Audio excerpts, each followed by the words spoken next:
Hello everyone, welcome you all to GS exams cracker. तो आज की इस क्लास में हम जो एसएससी सीएचएसएल का जो पेपर हुआ था 1 जुलाई 2024 को पहली शिफ्ट का, उसका जीके जीएस का कंप्लीट और डिटेल्ड सॉल्यूशन करेंगे। तो जो भी बच्चे एसएससी के किसी भी एग्ज़ाम की प्रिपरेशन कर रहे हैं या फिर किसी दूसरे एग्ज़ाम्स की, रेलवे वगैरह की, तो उन सब के लिए ये क्लास मोस्ट इम्पोर्टेंट होने वाली है, जहाँ पे जीके जीएस पूछी जाएगी। तो सीरीज है, आज से ही स्टार्ट हो रही है। एसएससी सीएचएसएल के जितने भी 2024 में शिफ्टों में एग्ज़ाम हुए हैं उसका जीके और जीएस का कंप्लीट सॉल्यूशन कराऊंगा मैं सभी शिफ्टों का।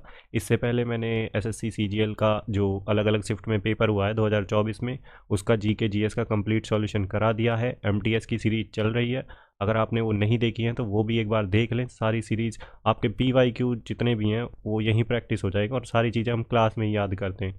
ठीक है भाई। और ये क्लास जो होने वाली है हिंदी इंग्लिश दोनों में रहेगी, हिंदी वालों को कोई दिक्कत नहीं आएगी, मास्टरी कर लेंगे हम पीवाईक्यू में। तो ये मेरी गारंटी है आप लोगों से, और इससे अच्छा सॉल्यूशन आपको कहीं नहीं मिलेगा। ठीक है, आप प्रैक्टिस भी कर सकते हैं साथ के साथ और रिवाइज भी कर सकते हैं। और अगर आपने चैनल को सब्सक्राइब नहीं किया है तो चैनल को सब्सक्राइब कर लें, ताकि जो आने वाले क्लासेस के नोटिफिकेशन है वो आपको तुरंत मिल जाएँ और हमारा सॉल्यूशन बेस्ट होगा। आप एक बार क्लास को देखेंगे, जो पुराने बच्चे हैं उन्हें पता है, जो नए बच्चे हमसे जुड़ रहे हैं आप एक बार देखिए और इस पीवाईक्यू सीरीज़ को फॉलो करिए, तो आपको डिफरेंस खुद ही नज़र आ जाएगा। ठीक है, तो चलिए स्टार्ट करते हैं अपना पहला क्वेश्चन। हमारा पहला क्वेश्चन क्या कह रहा है? Average function is listed in the drop down menu of which of the following tools. तो औसत फंक्शन निम्न में से किस टूल के ड्रॉप डाउन मेन्यू में सूचीबद्ध है? तो जो औसत फंक्शन है, एवरेज फंक्शन है, उसके बारे में पूछ रहा है कि किस जो टूल है उसके ड्रॉप डाउन मेन्यू में सूचीबद्ध है। तो इनमें से बताना है आपको। तो इसका जो आंसर है ऑप्शन 2, ऑटो सम फंक्शन के जो ड्रॉप डाउन मेन्यू है उसमें औसत फंक्शन दिया हुआ है। अब हम ऑटो सम जो फंक्शन है उसे देख लेते हैं। देखिए, जो this tool commonly found in spreadsheet applications like Microsoft Excel और गूगल शीट्स। जो ये टूल है ऑटो सम फंक्शन, ये देखो कहाँ पे, माइक्रोसॉफ्ट जो एक्सेल है उसमें और गूगल शीट्स में होता है, जो उसकी स्प्रेड शीट होती है वहाँ पे। और ऑटो सम फंक्शन में देखो ये क्या है, ये प्रोवाइड करता है quick access to common function such as. देखो इसके अंदर जो दिए हुए होते हैं ना ऑटो सम फंक्शन के अंदर, तो हम क्विकली एक्सेस कर सकते हैं सम का, एवरेज का, काउंट का, मैक्सिमम का, मिनिमम का, ये सारे दे रखे होते हैं उसमें। ठीक है, तो आपको ये ध्यान रखना है। आने वाले अपकमिंग एग्ज़ाम में 2025 में कोई एग्ज़ाम होगा तो उसमें दूसरे फंक्शंस के बारे में आपसे पूछ सकता है। तो चलिए नेक्स्ट क्वेश्चन देख लेते हैं। देखो हिंदी वालों को बिल्कुल कोई दिक्कत नहीं होगी, मैं सारी चीज़ें हिंदी में भी एक्सप्लेन कर रहा हूँ, और इतनी थोड़ी बहुत इंग्लिश भी आपको आनी भी चाहिए, है ना, एग्ज़ाम में भी आएगी इतनी। तो ये कोई ज़्यादा हार्ड ऐसा वोकेबलरी नहीं है, बिल्कुल आसान है। तो नेक्स्ट क्वेश्चन देख लेते हैं अपना। देखो क्वेश्चन नंबर सेकंड क्या कह रहा है? Where can you find the emoticons in an instant messaging conversation window. तो आप त्वरित संदेश वाला वार्तालाप विंडो में इको इमोटिकॉन्स कहाँ पा सकते हैं? तो देखो आपने देखा होगा जब आप चैट करते हैं कहीं पे, तो यहाँ पे ऐसे ऐसे जो होता है उसमें ऐसे बना होता है जो, है ना, ऐसे करके, तो ये यहाँ पे मिलता है बॉटम में। और इधर कुछ होता है, जैसे एक तो होगा ऐसे अटैचमेंट वाला, उसके अलावा कुछ ऐसे होगा, और यहाँ पे एक स्पीकर का ऑप्शन दे रखा होगा, तो ऐसे होता है। तो ये वाला ऑप्शन, ये वाला जो होता है इसके बारे में पूछ रहा है, इमोटिकॉन्स कहाँ पाए जाते हैं, तो यही है at the bottom of chat window. ठीक है, तो इसका आंसर है option third is the right answer. तो थोड़ा बहुत आपको कंप्यूटर की नॉलेज भी होनी चाहिए, जो आप डेली लाइफ में यूज़ करते हैं उसका आपको पता होना चाहिए थोड़ा नाम। तो ये पूछ रखा है इन्होंने, तो इसका ऑप्शन है third is the right answer. तो चलिए नेक्स्ट क्वेश्चन देख लेते हैं अपना। Question number third, who has the power to regulate the right of citizenship in India. तो भारत में जो नागरिकता के अधिकार को विनियमित करने की शक्ति किसके पास होती है?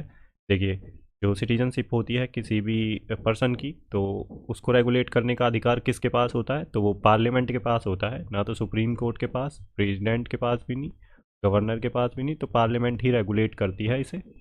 तो option 4 is the right answer.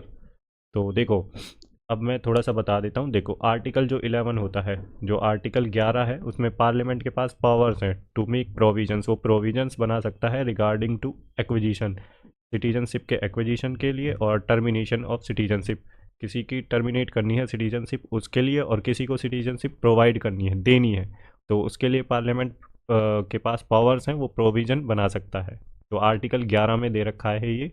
और आर्टिकल 9 में देखिए क्या दे रखा है कि acquired citizenship of foreign state, अगर किसी ने एक्वायर कर ली फॉरेन स्टेट की सिटीजनशिप, तो इंडिया की जो सिटीजनशिप है वो उसकी कैंसिल हो जाएगी, रद्द हो जाएगी। ठीक है, तो ये चीज़ आपको ध्यान रखनी है।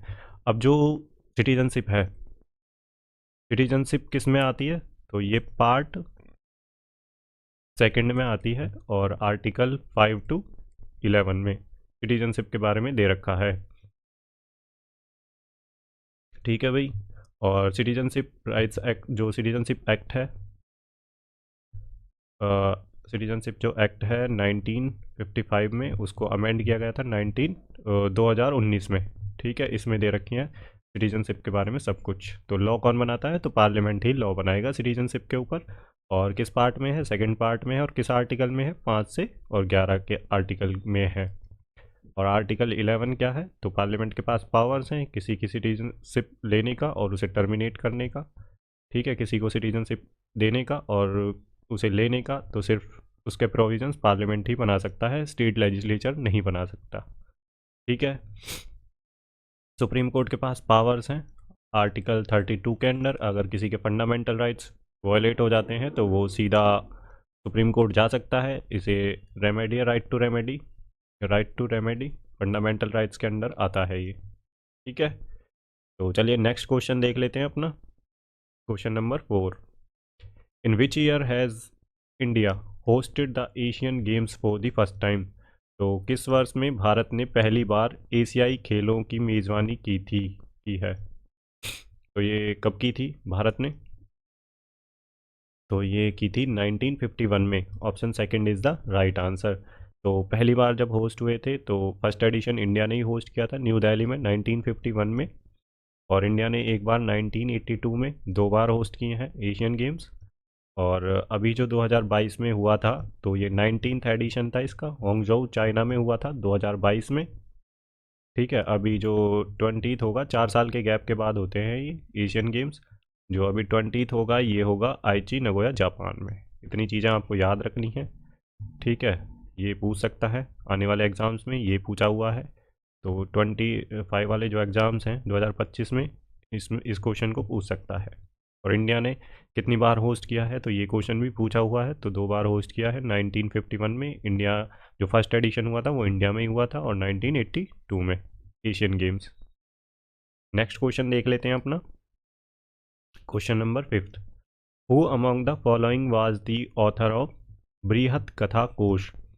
तो निम्नलिखित में से कौन बृहत कथा कोश के लेखक थे। तो इनमें से आपको बताना है। ये बृहत कथा कोश है, तो किसने लिखी है, कौन है इसके ऑथर, तो ये हैं हरिशैना। तो हरिशैना इसके ऑथर हैं। Option second is the right answer. अब थोड़ा सा इनके बारे में हम देख लेते हैं। देखो, जो हरिशैना थे वो कोर्ट पोइट थे समुद्रगुप्त के। और समुद्रगुप्त किस डायनेस्टी से थे, तो ये गुप्ता डायनेस्टी से थे जो समुद्रगुप्त थे। गुप्ता डायनेस्टी और गुप्ता डायनेस्टी, और इसके फाउंडर कौन थे, तो जो इसके फाउंडर थे वो थे श्रीगुप्त। ठीक है, इसके बाद आए थे घटोत्कच, और इसके बाद आए थे चंद्रगुप्त फर्स्ट। फिर इसके बाद समुद्रगुप्त, और फिर उसके बाद आए थे चंद्रगुप्त टू, और फिर कुमारगुप्त, और फिर लास्ट में आए थे विष्णुगुप्त। तो ये इसकी क्रोनोलॉजी है, कई बार पूछी जा चुकी है एग्जाम में, तो आप थोड़ा याद रखें फाउंडर और क्रोनोलॉजी। श्रीगुप्त, घटोत्कच, चंद्रगुप्त फर्स्ट, और समुद्रगुप्त, चंद्रगुप्त सेकंड, और कुमारगुप्त, और विष्णुगुप्त लास्ट वाले जो थे। ठीक है, तो नेक्स्ट देख लेते हैं। अब देखो, दांडिन जो भाई पल्लवा किंग थे, नरसिम्हा वर्मन सेकंड, जिन्हें राजसिम्हा के नाम से जाना जाता है, तो ये उनके टाइम में थे, कंटेम्प्रेरी थे, उनके कोर्ट पोइट थे दांडिन। और देखो, ये जो थर्ड ऑप्शन है, ये वाला थर्ड ऑप्शन, तो क्षमेंद्रा, तो इनकी बुक थी कला विलासा एंड समय मंत्रिका। कश्मीरी पोइट हैं ये, कश्मीरी पोइट थे। ठीक है, तो इनकी बुक्स आप याद रख सकते हैं, पूछी हुई हैं एग्ज़ाम में, तो पिछले एग्ज़ाम हुए हैं। तो कला विलासा एंड समय मंत्रिका, ये इनकी बुक हैं। उसके बाद देखिए, अब हम देख लेते हैं भावभूति के बारे में। तो भावभूति देखिए, कोर्ट पोइट है, कोर्ट पोइट थे यशोवर्मन के, जो यशोवर्मन ऑफ कन्नौज और मुखारिज डायनेस्टी से थे ये। और भावभूति ने जो बुक्स लिखी हैं देखो, ये है महावीराचरिता और मालती माधवा और उत्तरा माँ चरिता। तो ये इनकी बुक हैं, पूछी हुई हैं एग्ज़ाम में भावभूति की, तो आपको याद रखनी है। और कालिदास किसके टाइम में थे? तो कालिदास थे चंद्रगुप्त सेकंड के टाइम में, जो कि गुप्ता डायनेस्टी से थे। ठीक है, इतनी इन्फॉर्मेशन आपको याद रखनी है। और कुमार सांभवन, तो ये कालिदास ने ही लिखी थी। तो ये आपको काफ़ी सारी इन्फॉर्मेशन मिल गई है, आने वाले एग्ज़ाम्स में पूछी जा सकती है। अगर आप देखिए, अगर आप थोड़े से रनिंग नोट्स बना लेंगे अपने A4 साइज़ पेपर पे, तो आपको बहुत सारी चीज़ें याद रहेंगी। नहीं तो अगर नहीं भी बनाना चाहें तो एक दो बार वीडियो को देख लें, मोर देन इनफ है। सारी चीज़ें हम यहीं याद करेंगे और खेल खेल में याद करेंगे। ऐसे नहीं है, हम बहुत ज़्यादा प्रेशर क्रिएट नहीं करना है आपको दिमाग पे। अगर ज़्यादा प्रेशर क्रिएट कर लिया तो जो चीज़ें याद हैं वो भी भूल जाओगे। कम पढ़ना है लेकिन मल्टीपल टाइम्स रिवीजन करना है। PYQ का जितना रिवाइज करेंगे आप, आपका स्कोर GS का उतना ज़्यादा इम्प्रूव होगा। ठीक है, इस बात की मैं गारंटी देता हूँ आपको कि अगर आप जितना PYQ करेंगे उतना आपकी प्रैक्टिस अच्छी होगी और एग्ज़ाम को उतना ज़्यादा समझ पाएंगे आप, स्कोर आपका इम्प्रूव होगा। ठीक है, तो PYQ की तो आप टेंशन लेना। ठीक है, तो चलिए नेक्स्ट क्वेश्चन देख लेते हैं अपना। Question number 6, Langvir Nritya is a folk dance from the state of. तो लांगवीर नृत्य किस राज्य का एक लोक नृत्य है? फोक डांस मतलब वहाँ के पर्टिकुलर जो लोकलाइज डांस है वहाँ का है। तो लांगवीर नृत्य कहाँ का है? तो ये है उत्तराखंड का। अब हरियाणा में एक होता है फाग डांस होता है, एक होता है खोड़िया नृत्य होता है, गुजरात में गरबा होता है, और उत्तर प्रदेश में नौटंकी होता है, नौटंकी। ठीक है, ये चीज़ें आपको याद रखनी है, पूछी जा चुकी हैं एग्जाम में। हरियाणा का खोड़िया। तो नेक्स्ट क्वेश्चन देख लेते हैं अपना, क्वेश्चन नंबर 7। तो ये है ज्योग्राफी का question, geoid is the of earth. तो जियोइड पृथ्वी का है। तो जियोइड अर्थ की शेप के बारे में पूछ रहा है ये। तो अर्थ की शेप है जो जियोइड है, option first is the right answer. तो अर्थ की जो शेप है वो जियोइड है। अब जियोइड कैसे है वो, मतलब उसकी कोई डेफिनेट इरेगुलर शेप है ना, है ना, ऐसे ऐसे इरेगुलर है, तो वो कोई ऐसे फिक्स नहीं है। तो यहाँ पे बल्ज हैं दोनों साइड पे, इधर ऐसे है। ठीक है, तो अर्थ के बारे में चलो थोड़ा बता देता हूँ मैं। देखो, यहाँ पे होता है इक्वेटर, और इधर होता है ट्रॉपिक ऑफ कैंसर, और इधर होता है tropic of Capricorn. Capricorn 23.5 degree पर होता है, 23 सही 1/2 और 23 सही 1/2। 23.5 डिग्री पर 23.5 डिग्री पर होता है। ये वाला जो रीजन होता है इसे ट्रॉपिकल रीजन बोलते हैं, ट्रॉपिकल। ठीक है, और यहाँ पे जो होता है ये आर्कटिक सर्कल होता है, आर्कटिक सर्कल, और इधर अंटार्कटिक सर्कल, अंटार्कटिक सर्कल। ये नॉर्थ पोल है, ये साउथ पोल है, इधर ईस्ट है और इधर वेस्ट है। तो इतनी चीज़ें आपको पता होनी चाहिए। ठीक है, तो नेक्स्ट क्वेश्चन देख लेते हैं अपना, question number 8। In the context of DNA, which of the following principles governs the process of transcription. तो DNA के संदर्भ में निम्नलिखित में से कौन सा सिद्धांत प्रतिलेखन की प्रक्रिया को नियंत्रित करता है? तो प्रोसेस ऑफ ट्रांसक्रिप्शन पूछ रहा है DNA के कॉन्टेक्स्ट में, तो आप कौन सी जो प्रोसेस है उसके बारे में पूछ रहा है। तो इसका जो आंसर है principle of complementary, option second is the right answer. तो जो प्रिंसिपल ऑफ कॉम्प्लीमेंट्री है, इसमें जो प्रोसेस होती है ट्रांसक्रिप्शन उसके बारे में बताया हुआ है। ठीक है, और DNA के कॉन्टेक्स्ट में अब थोड़ी सी इन्फॉर्मेशन देख लेते हैं हम। DNA क्या होता है? देखिए, DNA की जो फुल फॉर्म है वो है डीऑक्सीराइबो न्यूक्लिक एसिड, और ये बना होता है 2 स्ट्रैंड से। जैसे ऐसे मान लो ये नसैनी है, ऐसे सीधे लेडर देखी होगी आपने, ऐसे ऐसे ऐसे ऐसे ऐसे बनी होती है। अब इसको ट्विस्ट कर दो, इधर से मोड़ के इधर कर दो, ऐसे, है ना, तो ये ऐसे ऐसे ऐसे हो जाएगी, ऐसे कुछ इस तरह से इसका स्ट्रक्चर हो जाएगा, है ना।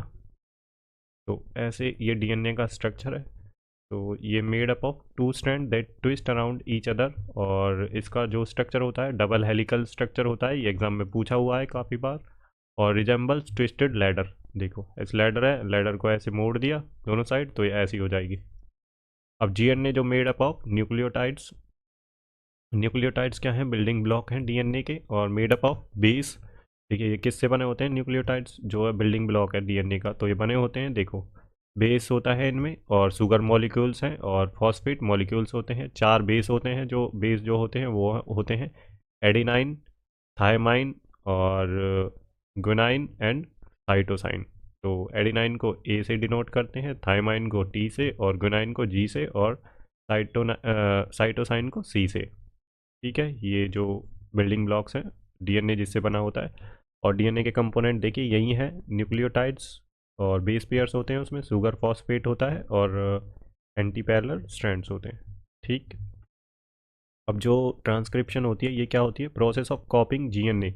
जो डीएनए में डीएनए में जो जीन्स की कॉपी होती है, और डीएनए को किस में कन्वर्ट करते हैं, कॉपी को जो आरएनए में कन्वर्ट हो जाते हैं, जो डीएनए सीक्वेंस आरएनए में कन्वर्ट हो जाता है, मैसेंजर आरएनए में, तो उस प्रोसेस को बोलते हैं ट्रांसक्रिप्शन।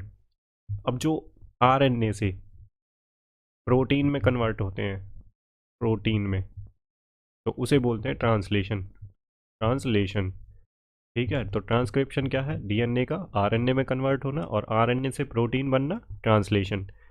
अब देखिए इसके बारे में हम देख लेते हैं, semi conservative nature of DNA. तो जो सेमी कंजर्वेटिव नेचर होता है डीएनए का, इसको बोल, देखो ये एक प्रोसेस है, प्रोसेस ऑफ डीएनए रिप्लिकेशन। नए डीएनए, जो डीएनए का रिप्लिकेशन होता है वो प्रोसेस है। Each DNA molecules a hybrid of, जो एक डीएनए मॉलिक्यूल्स बनेगा वो हाइब्रिड मतलब किससे मिलके बनेगा, एक तो ओरिजिनल स्ट्रैंड होगा जो डीएनए का, और एक न्यू जो सिंथेसाइज स्ट्रैंड है वो होगा स्ट्रैंड। ठीक है, तो एक तो पुराना होगा उसमें, एक नया होगा, तब डीएनए का रेप्लिकेशन होगा। ठीक है, ये हाइब्रिड है, वन ओरिजिनल स्ट्रैंड और वन न्यूली सिंथेसाइज स्ट्रैंड, जो semi conservative nature of DNA है। तो इतनी इन्फॉर्मेशन आपको पता होनी चाहिए। नेक्स्ट क्वेश्चन देख लेते हैं अपना, question number 9। With which of the following states is the Bhatiali folk music which is mostly sung by the fisherman associates. तो निम्नलिखित में से किस राज्य के साथ भटियाली लोक संगीत जो ज़्यादातर मछुआरों द्वारा गाया जाता है जुड़ा हुआ है, तो किससे जुड़ा हुआ है ये, तो ये है वेस्ट बंगाल से। तो option first is the right answer. तो ये आपको ध्यान रखना है। उड़ीसा का देखिए जो क्लासिकल डांस है उड़ीसा का, जो उड़ीसी है, और आंध्र प्रदेश में जो होता है कच्चीपुड़ी होता है, कच्चीपुड़ी, और केरला में 2 होते हैं, एक होता है कथकली, कथकली, और एक होता है मोहिनी अट्टम, मोहिनी अट्टम। तो ये चीज़ें आपको ध्यान रखनी है। ये हैं classical dance, total 8 classical dance हैं, और जिनका जो स्टेटस है वो देती है संगीत नाटक अकादमी। और संगीत नाटक अकादमी कब बनी थी, 1953 में। ये क्वेश्चन पूछा हुआ है तभी मैं बता रहा हूँ ये। और जो हमारे 8 जो क्लासिकल डांस हैं वो संगीत नाटक अकादमी उसका स्टेटस देती है। तो एक जो है ये है उड़ीसी, उड़ीसा में, और आंध्र प्रदेश में कच्चीपुड़ी, और केरला में 2 कथकली और मोहिनीअट्टम। और 9th जो है वो छऊ डांस है, छऊ डांस, और ये होता है वेस्ट बंगाल, झारखंड और उड़ीसा।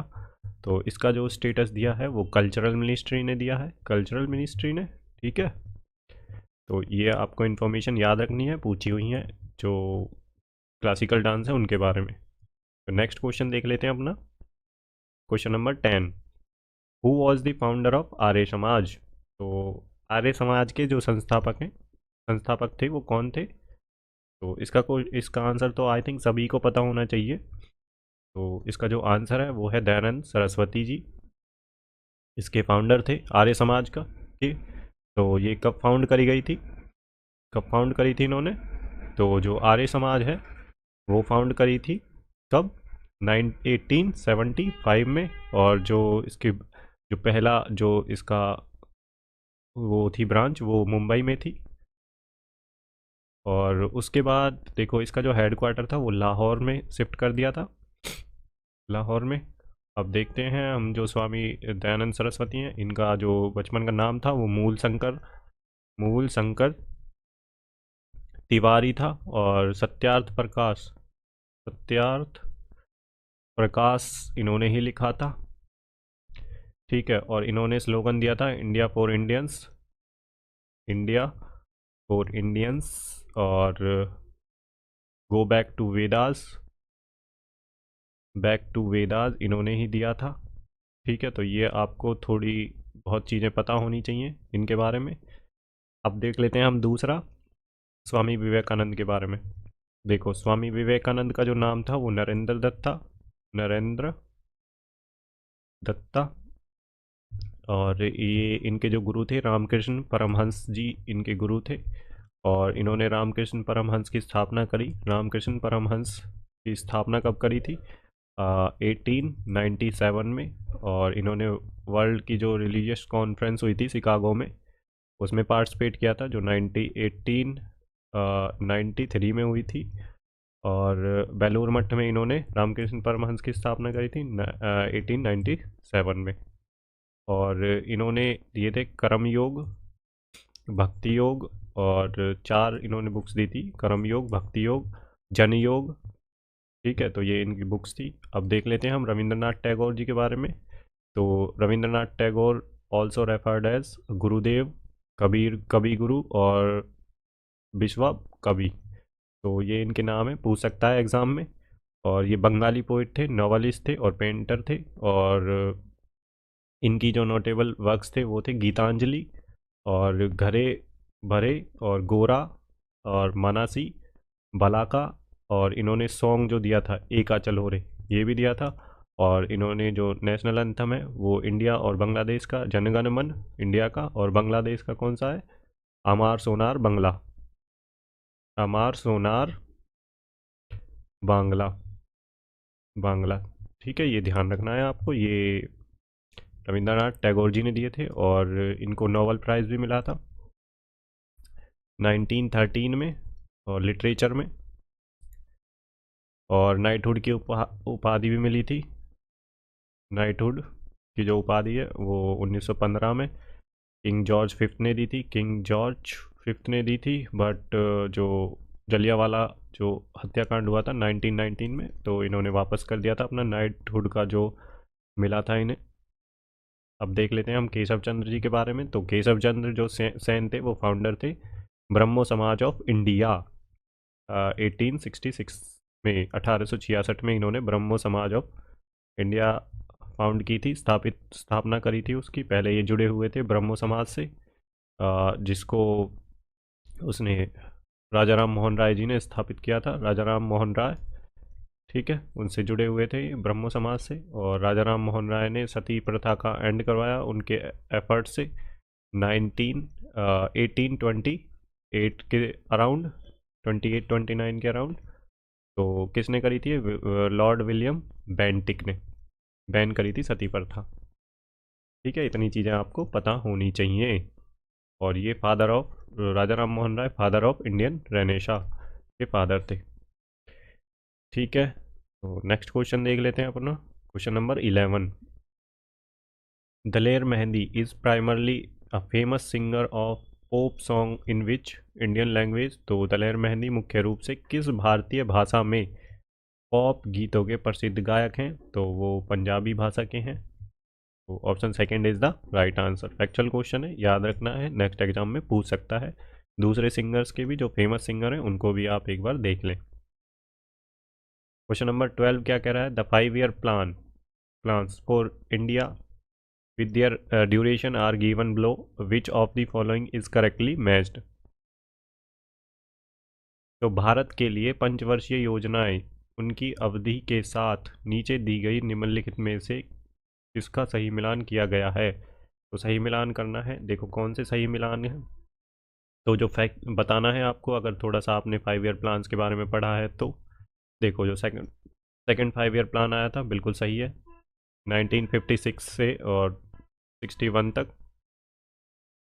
थर्ड 5 ईयर जो प्लान आया था 61 से लेके 66 तक, तो ये बिल्कुल सही है दोनों। और जो फोर्थ 5 ईयर प्लान आया था, नहीं, ये 66 से नहीं आया था, 69 से लेके और 74 तक आया था, जो ये फोर्थ 5 ईयर प्लान है। ठीक है, जो पहला 5 ईयर प्लान है, फर्स्ट जो आया था वो 1951 से 56 तक आया था, दूसरा फिर 56 से 61 तक चला था, तीसरा 61 से और 66 तक चला था। उसके बाद प्लान हॉलीडे हो गया था, प्लान हॉलीडे हॉलीडे, तो ये 66, 67 और 67, 68 और 69 में तो फिर प्लान आ ही गया था। 69 से फोर्थ 5 ईयर प्लान, फोर्थ जो था वो 69 से 74 तक चला था। ठीक है, फिर फिफ्थ आया था, तो फिफ्थ जो था 74 से 78 तक चला था। फिर 2 साल तक रोलिंग प्लान आए थे, क्योंकि जनता गवर्नमेंट आ गई थी, रोलिंग प्लान। ठीक है, 2 साल तक, फिर 80 के बाद फिर चला 6 5 ईयर प्लान।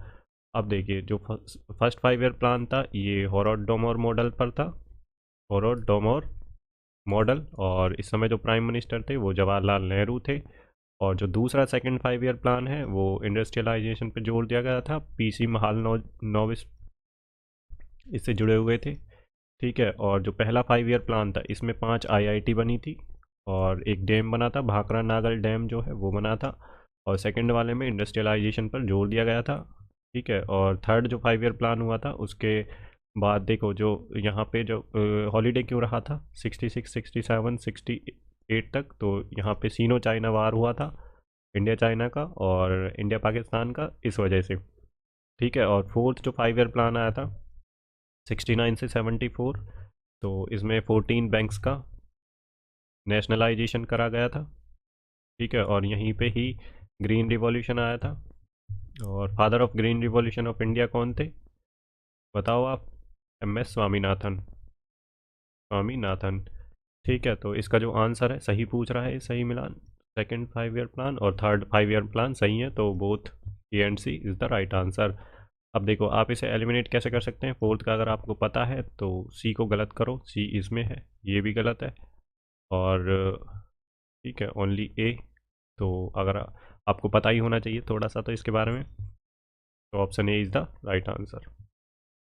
ठीक है, इसके फोर्थ वाले के ऑप्शन थोड़े गलत दे रखे हैं इसमें। ठीक है, तो इसके कुछ और ऑप्शंस थे, तो ये वाला इसका राइट आंसर है। नहीं नहीं नहीं, ये सही है बिल्कुल, ए वाला फर्स्ट गलत है इसका।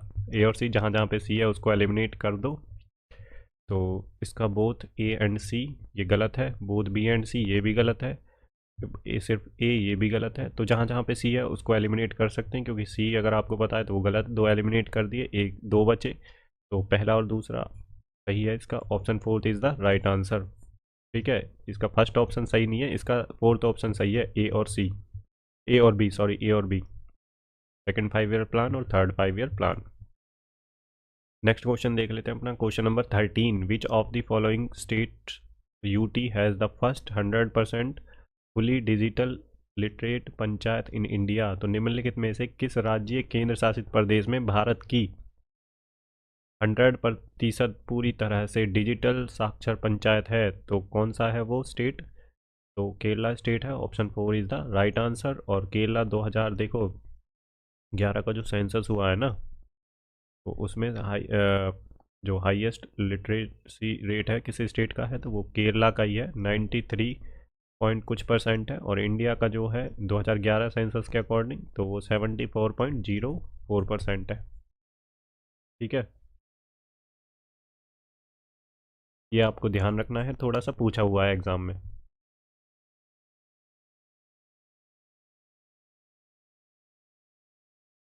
नेक्स्ट क्वेश्चन देख लेते हैं हम अपना, question number 14, former minister of the state and former president of BJP alliance partner IPFT received the Padma Shri award posthumously in 2023। तो राज्य के पूर्व मंत्री और भाजपा गठबंधन सहयोगी IPFT के पूर्व अध्यक्ष को पद्मश्री पुरस्कार मिला है मरणोपरांत। तो 2023 में, तो वो कौन है बताना है आपको, तो वो है नरेंद्र चंद्र देवर्मा। तो ये है option second is the right answer. अब थोड़ा सा देखो मैं बताता हूँ, जो पद्मा अवार्ड्स हैं कब से स्टार्ट हुए? 1954 से स्टार्ट हुए। 3 कैटेगरीज में दिए जाते हैं। जो हाईएस्ट, देखो, एक होता है भारत रत्न, जो इंडिया का हाईएस्ट सिविलियन अवार्ड है। तो उसके बाद होता है पद्म विभूषण, देन पद्म भूषण, और फिर उसके बाद होता है पद्म श्री। तो ये सेकंड हाईएस्ट सिविलियन अवार्ड है। तो पद्म भूषण जो है इस बार 2024 में, देखो, भारत रत्न जो 2024 में मिला है, कितने लोगों को मिला है? 5 लोगों को। वैसे ये जनरली 3 लोगों को ही दिया जाता है, बट इस बार एक्सेप्शन है, 5 लोगों को मिला है। ठीक है, जैसे चौधरी चरण सिंह को, और LK अडवाणी को, और में एक 5 पर्सनैलिटीज़ हैं टोटल, और एक और है। और जो पद्म विभूषण मिला है वो भी 5 पर्सनैलिटीज़ को मिला है। चिरंजीवी, और जो वाइस प्रेसिडेंट हैं वेंकैया नायडू जी, उन्हें मिला है। और बिंदेश्वर पाठक जी को, जो कि सुलभ इंटरनेशनल के फाउंडर थे, उन्हें मिला है। और चिरंजीवी और वाइस प्रेसिडेंट, चिरंजीवी और ये बिंदेश्वर पाठक, और किसे मिला है? पद्मा सुब्रमण्यम को। ठीक है, तो आप इन 5 पर्सनैलिटियों के नाम आप ध्यान रखेंगे। ठीक है, तो आपको एक बार कमेंट सेक्शन में ज़रूर बताना है कि 5 पर्सनैलिटीज़ कौन है। जो मुझे याद आई मैंने वो लिख दिया है। और जो पद्म भूषण मिले हैं वो 17 लोगों को मिले हैं 2024 में, और जो पद्म श्री मिले हैं वो 110 लोगों को मिला है। तो टोटल जो पद्मा अवार्ड्स हैं वो 132 पीपल्स को मिले हैं, और 5 भारत रत्न अलग है। ठीक है भाई, तो पद्म विभूषण और पद्म भूषण का तो आप नाम याद रखें, आने वाले एग्ज़ाम में बिल्कुल काम का है ये। जो पद्म वो भारत रत्न है और पद्म विभूषण है, क्योंकि इनमें से मोस्टली पूछ लेगा। ठीक है, तो नेक्स्ट क्वेश्चन। और MS स्वामीनाथन को भी मिला है पद्म विभूषण, MS स्वामीनाथन, जो कि ग्रीन रिवॉल्यूशन के फादर हैं इंडिया में, और वर्ल्ड के जो फादर हैं ग्रीन रिवॉल्यूशन के, वो नॉर्मन बोरलॉग हैं। ठीक है, तो आप मुझे कमेंट सेक्शन में बताएंगे कि भारत रत्न किस किस को मिला है 2024 में। ठीक है, अपनी पार्टिसिपेशन बढ़ाइए। 2025 में किसी भी एग्ज़ाम में पूछ लेगा, या जो रेलवे का भी एग्ज़ाम आएंगे उनमें पूछ लेगा, SI वगैरह का, या जो SSC के कोई एग्ज़ाम आ रहे हैं। और पद्म विभूषण भी आप मुझे बताएंगे 2024 के कितने लोगों को मिला है और कौन कौन है, उनका कमेंट सेक्शन में आपको नाम ज़रूर लिखना है। तो नेक्स्ट क्वेश्चन देख लेते हैं अब हम अपना। Question number 15। Sakeva is a religious festival celebrated by the Kirat Khambu Rai community.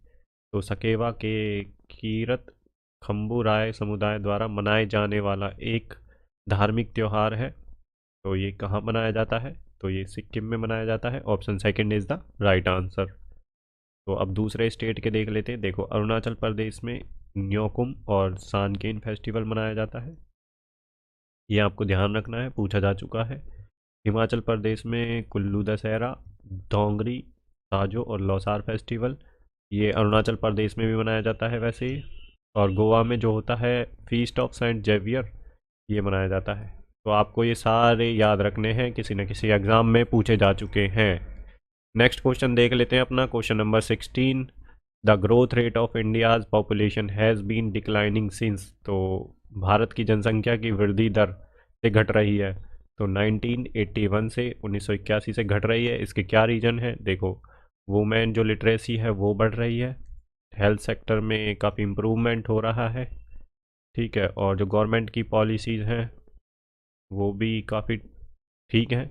Family planning उसकी वजह से जो ओवरऑल ग्रोथ रेट है जो पॉपुलेशन का, वो डिक्लाइन हो रहा है 1981 से। और 1971 से और 81 के बीच में काफ़ी ज़्यादा था। ये जो ग्रोथ रेट है, पॉपुलेशन ग्रोथ रेट, वो 24% के आसपास था। ठीक है, 23-24 के आसपास था। तो अभी जो है वो ग्रोथ रेट कम हो रहा है पॉपुलेशन का। तो ये फैक्टर्स हैं उसमें, government policies, family planning, health, women, और वुमेन का जो लिटरेसी रेट है वो इंक्रीज़ हो रहा है। और एम्प्लॉयमेंट तब से काफ़ी इम्प्रूवमेंट हुआ है एम्प्लॉयमेंट में।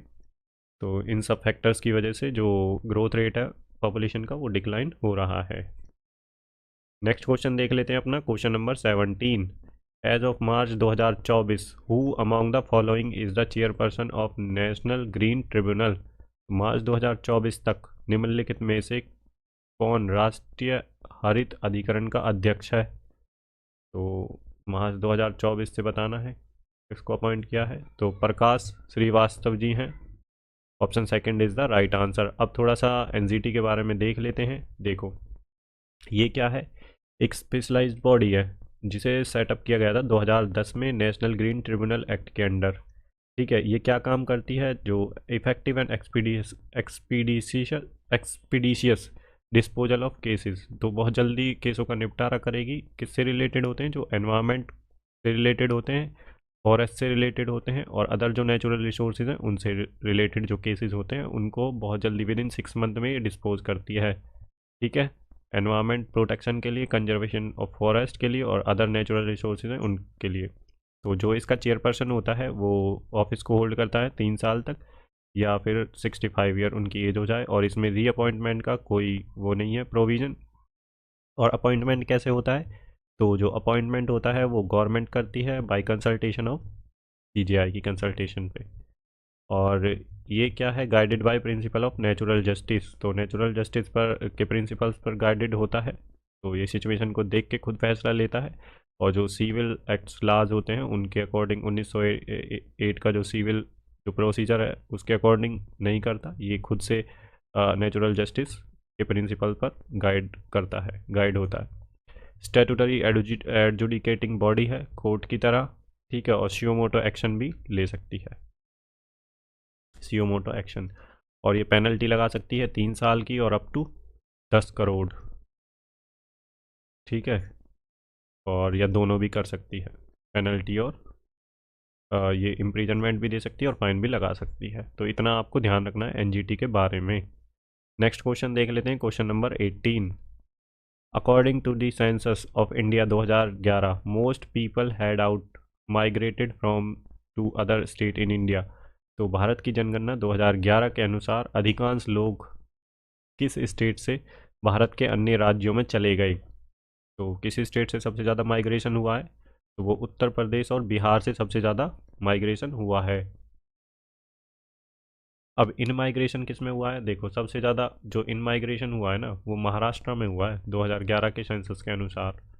सबसे ज़्यादा लोग महाराष्ट्र में गए हैं। तो कितने लोग माइग्रेट करे हैं, 20.7 मिलियन के आसपास लोग माइग्रेट करे हैं 2011 सेंसस के अकॉर्डिंग। तो सबसे ज़्यादा जो माइग्रेट इन हो रहे हैं, जो सबसे ज़्यादा लोग आए हैं वो महाराष्ट्र में आए हैं, गुजरात में आए हैं, दिल्ली में आए हैं, हरियाणा में आए हैं। और सबसे ज़्यादा जो माइग्रेंट पॉपुलेशन रहती है ना वो हरियाणा में रहती है, हरियाणा में जो एम्प्लॉयमेंट के लिए। ठीक है, बट आपको ये मेन पॉइंट है, ये ध्यान रखना है कि सबसे ज़्यादा जो आउट माइग्रेशन हुआ है वो उत्तर प्रदेश और बिहार से हुआ है, इन माइग्रेशन महाराष्ट्र में हुआ है सबसे ज़्यादा।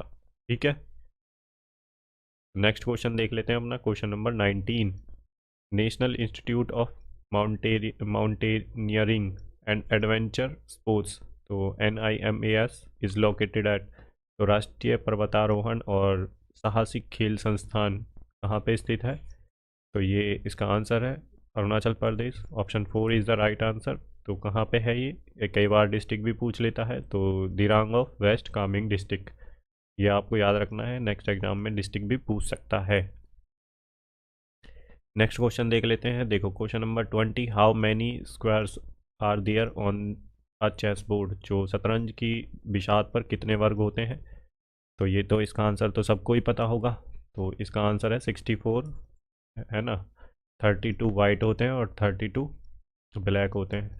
ठीक है, और एक टाइम में देखो ऐसे होता है, और यहाँ पे जो होते हैं 1 2 3 4 5 6 7, 1 2 3 4 5 6 7 8, 8 होते हैं यहाँ पे। में राजा रानी 2 ऊँट होते हैं। ठीक है, एक राजा रानी 2 ऊँट होते हैं, है ना, और 2 घोड़े होते हैं और 2 हाथी होते हैं, एलिफेंट होते हैं। तो कितने हो गए, 2 4 6 और 8, ये वाला कॉलम फिर यहाँ पे ऐसे ही 8 होते हैं। तो 8 में क्या होते हैं, इनके जो प्यादे होते हैं, है ना, गोटी होती है। ठीक है, एक ही साइज़ की, तो ये 8 होते हैं। तो टोटल 16 होते हैं, 16 वाइट होते हैं और 16 ऐसे ब्लैक होते हैं दोनों साइड, इधर की साइड पे जो होगा। ठीक है, आपको ये ध्यान रखना है। इन सीरियल में पूछ रखा था ये, किसी शिफ्ट में उसमें पूछ रखा था, उसमें पूछा था गोटियाँ, जो ये वाइट गोटियों के बारे में कितनी होती हैं। ठीक है, तो दो राजा दो रानी, सॉरी एक राजा एक रानी, दो घोड़े, दो दो घोड़े होते हैं, दो एलिफेंट होते हैं और दो ऊंट होते हैं। ठीक है, बाकी सारे ये होते हैं इनके, जो ये प्यादे होते हैं। ठीक, नेक्स्ट क्वेश्चन देख लेते हैं। देखो question number 21, in which part of the constitution will you find the 6 broad categories of fundamental rights. तो संविधान के किस भाग में मौलिक अधिकारों की 6 व्यापक श्रेणियां पाई जाती हैं। तो जो फंडामेंटल राइट्स हैं उनके बारे में पूछ रहा है, तो किस पार्ट में है ये, तो पार्ट 3 में है फंडामेंटल राइट्स। कितने आर्टिकल से किसके बीच में है, तो ये आर्टिकल 12 से लेके 35 तक फंडामेंटल राइट्स हैं। और पार्ट 2 में है सिटीजनशिप, तो ये है आर्टिकल 5 से लेके और 11 तक। और पार्ट 4 में है DPSP directive principles of state policy, ये पार्ट 4 में है और आर्टिकल 36 से लेके 51 तक है। और पार्ट 1 में यूनियन एंड इट्स टेरिटरीज,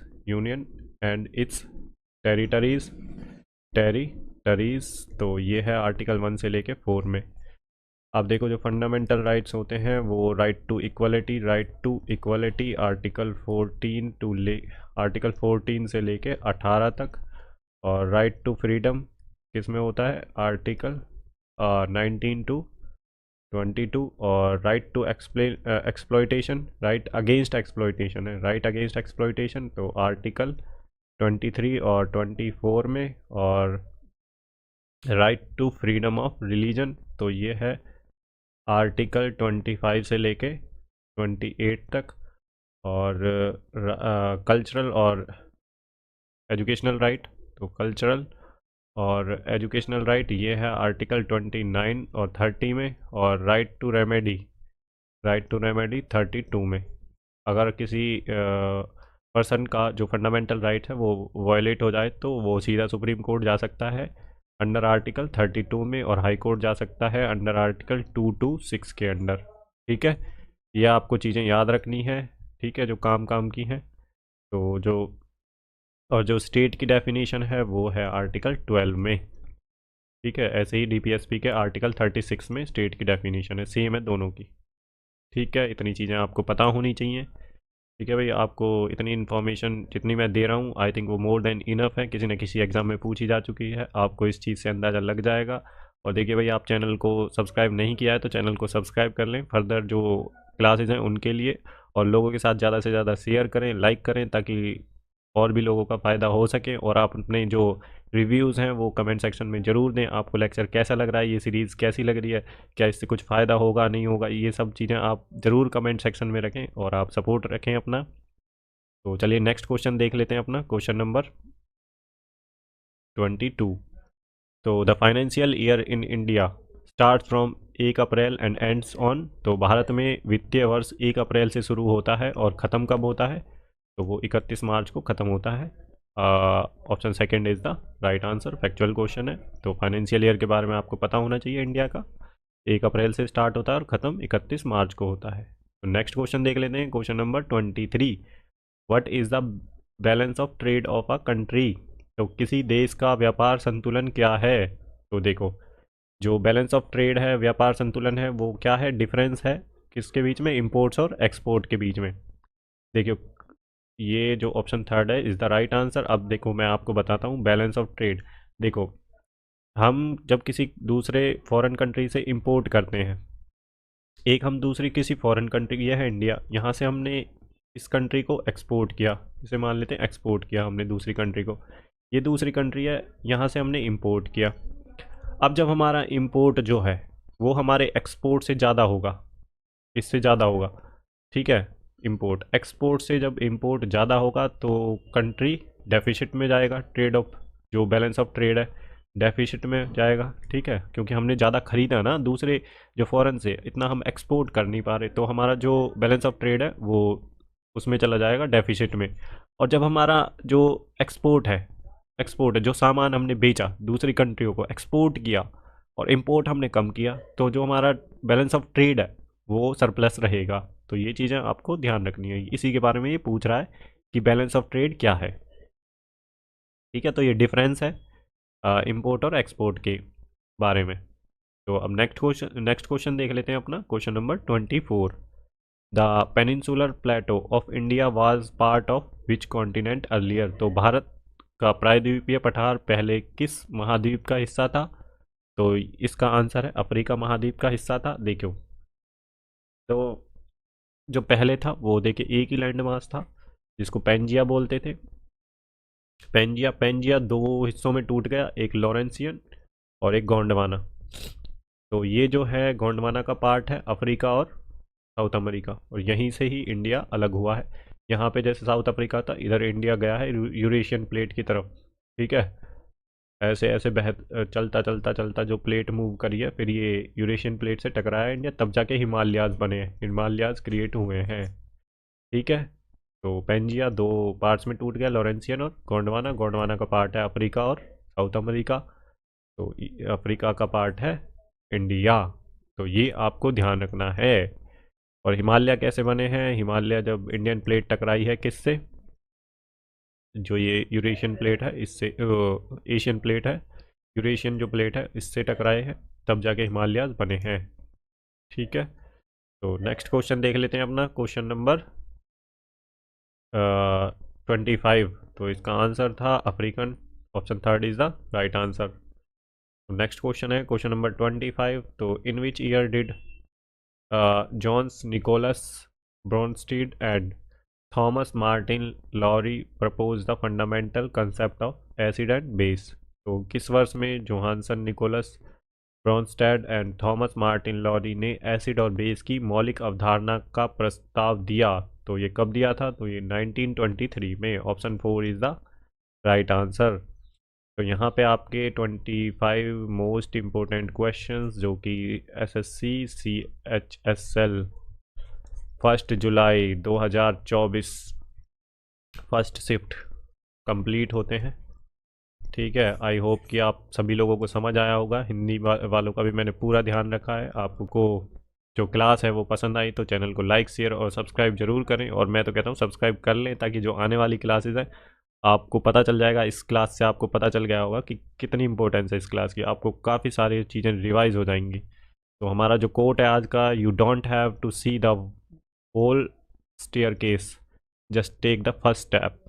तो आपको पहला स्टेप बढ़ाना है, ठीक है, अपनी सफलता की ओर, तभी आपको सफलता मिलेगी।